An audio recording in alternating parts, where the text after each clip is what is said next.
2014 ശേഷം അധികാരത്തിൽ വന്നിട്ടുള്ള നരേന്ദ്രമോദി സർക്കാർ ഒരു സിംഗിൾ ഏതെങ്കിലും ഒരു അഴിമതി നരേന്ദ്രമോദിക്കെതിരെ ചൂണ്ടിക്കാണിച്ചോട്ടെ. വായു കൊണ്ട് നമുക്ക് എന്ത് വേണമെങ്കിൽ പറയാം. ഇത് കോടതിയിൽ പോയി തെളിയിക്കുന്നതിന് വേണ്ടിയിട്ട് ഏതെങ്കിലും ഈ ഇന്ത്യ മഹാരാജ്യത്ത് ആർക്കെങ്കിലും സാധിച്ചിട്ടുണ്ടോ? നരേന്ദ്രമോദിക്കെതിരെ ഒരു സിംഗിൾ അഴിമതി പോലും കണ്ടെത്താനായിട്ട് സാധിച്ചിട്ടില്ല.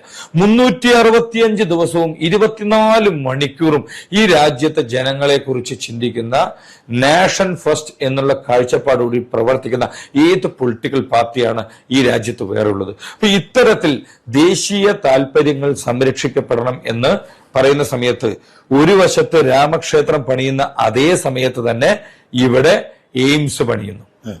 ഒരു വശത്ത് ഇന്ത്യ മഹാരാജ്യത്തെ റോഡുകൾ വികസിക്കുന്ന അതേ സമയത്ത് തന്നെ നമ്മളൊന്ന് ചിന്തിച്ചു നോക്കൂ.